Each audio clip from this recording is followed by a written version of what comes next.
Hi friends, என் பேர் திவானு. கிட்டத்தட்ட 8 வருஷமா நான் கல்ஃபில் இருந்தேன், சவுதி அரேபியாவில். 8 வருஷமா சவுதி அரேபியாவில் இருந்துட்டு எப்பண்டா ஊரில் போய் செட்டில் ஆகுங்கிறது தான் வெளிநாட்டில் எல்லாரோட கனவாக இருக்கும். அதே மாதிரி தான் எனக்கு ஒரு கனவு இருந்துச்சு. ஆனால் நாட்டில் போய் என்ன பிஸ்னஸ் பண்ணுன்னு சொல்லி எனக்கு ஒரு ஐடியாவே இல்லை. எல்லாரும் நீ அந்த உப்பு கண்டம் பிஸ்னஸ் பண்ணுனாங்க, ஒருத்தங்க பேப்பர் கப்பு பேப்பர் பிளேட் பண்ணுனாங்க. அப்போ என்னோட ஃப்ரெண்டு ஒருத்தரை கொடுத்த ஐடியா தான் டிடிஎஃப் பிரிண்ட் பண்ணுறது. டிஷர்ட்டில் டிடிஎஃப் பிரிண்ட் பண்ணுறது இப்போ ட்ரெண்டிங்கில் இருக்குது. அப்போ யாரை காண்டாக்ட் பண்ணணும்னு எனக்கு தெரியல. நான் இப்போ நெட்டில் போய் பார்த்தோம் அப்படின்னா சூரத்து, டெல்லி, பெங்களூர் இந்த மாதிரி தான் வருது. அவங்க எல்லாருக்கும் ஹிந்தி தான் தெரியுது. எனக்கு ஹிந்தி அந்தளவுக்கு பேச தெரியாது. அப்போது தமிழ்நாட்டில் யாராவது பண்ணுறாங்களான்னு பார்க்கும்போது தேனி கம்பத்தில் சாரா கிஃப்ட்ஸ் அப்படிங்கிறவங்க டிடிஎஃப் பிரிண்ட் பண்ணிக்கிட்டு இருக்காங்க.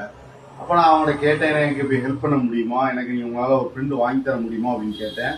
அவர் அதுக்கு என்ன நான் வாங்கி தரேன் அப்படின்னாரு. நான் முன்னக்கூட்டியே பணத்தை கொடுத்து கிட்டத்தட்ட 1 மாதம் பிரிண்ட்டுக்கு வெயிட் பண்ண. எனக்கு வருமா வராதுங்கிற ஒரு டவுட் வந்துருச்சு. ஆனால் 1 மாதம் கழிச்சு எனக்கு பிரிண்ட் வந்துருச்சு. அதே மாதிரி அவர் எனக்கு ஃபுல் சப்போர்ட் பண்ணிக்கிட்டு இருக்காரு. நானும் பிஸ்னஸ் பண்ணிக்கிட்டு இருக்கேன், நல்லபடியாக பிஸ்னஸ் போய்கிட்டு இருக்கு. அதே மாதிரி உங்களுக்கும் நீங்கள் டிடிஎஃப் பிரிண்டிங் வேணும் அப்படின்னா சாரா கிஃப்ட்டை கான்டாக்ட் பண்ணுங்கள். உங்களுக்கு கடைசி வரைக்கும் அவர் சப்போர்ட் பண்ணுவார். பாய் பாய்.